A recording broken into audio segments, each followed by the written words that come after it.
All right, this next section is longer, so I'm going to break lesson 8 into two read aloud sections. So make sure you listen to part A before you listen to part B. You could say one thing for Grandma's method.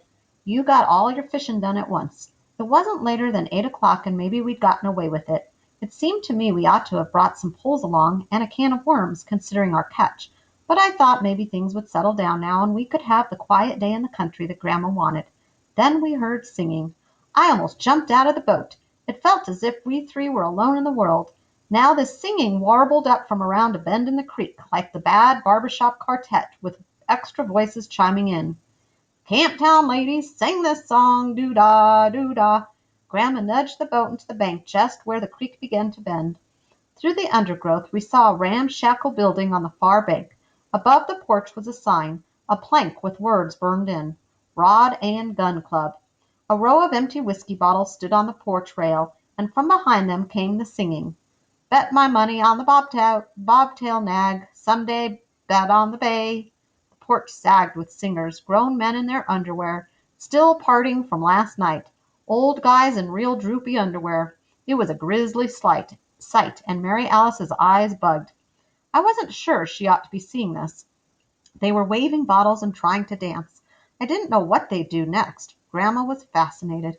As we watched, a skinny old guy with a deputy's badge pinned to his long john stepped forward and was real sick over the railing into the water.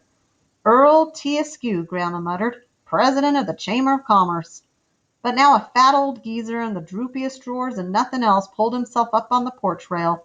Bottles toppled into the water as he stood barefoot on the rail, teetering back then forward, while the others behind him roared, "Whoa, whoa!"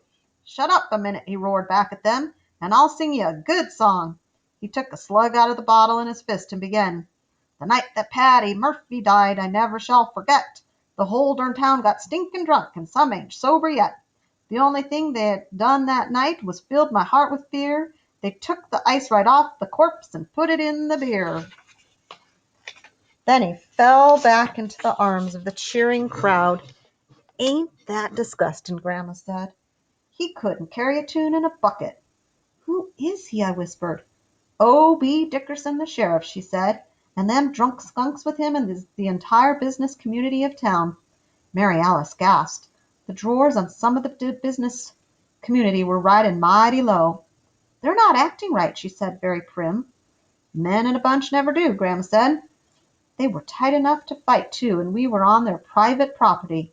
Not only that, we were in a boat full of trapped fish almost under the bloodshot eye of the sheriff. I thought it was time to head upstream as fast as Grandma could row.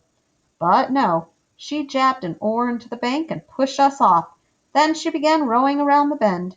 My heart stopped. The full chorus was singing again, louder as we got nearer. "Sweet Adeline, old pal o' mine." The Rod and Gun Club came into view, and so did we.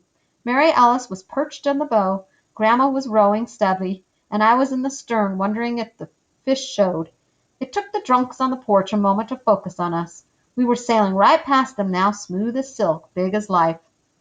"You're the flower of my heart, sweet Ad—" They saw us, and Grandma saw them as if for the first time. She seemed to lose control of the oars, and her mouth fell open in shock. Mary Alice was already shocked and didn't have to pretend. I didn't know where to look, so Grandma's pretending. Some of the business community were so far gone they just stared back unbelieving. They thought they owned this stretch of the creek. A few, seeing that Grandma and Mary Alice were of the opposite sex, scrambled to hide themselves behind the others.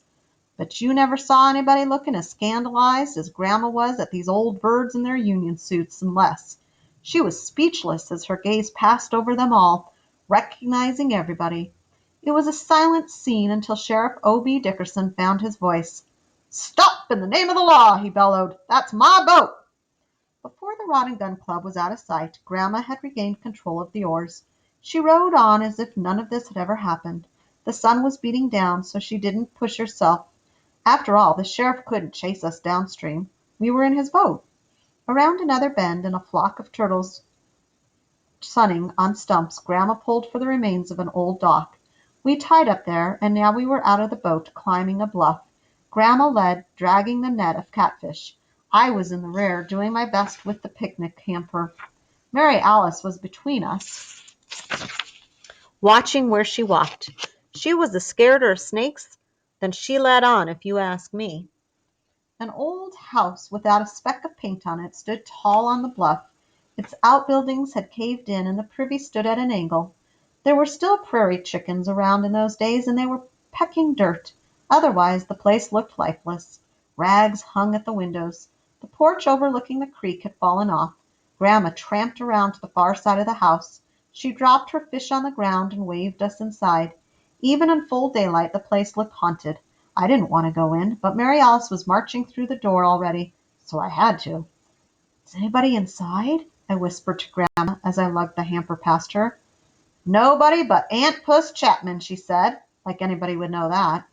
It had been a fine house once. A wide black walnut staircase rose to a landing window, with most of its stained glass still in. But it was creepy in here, dim and dusty. Smelled funny, too.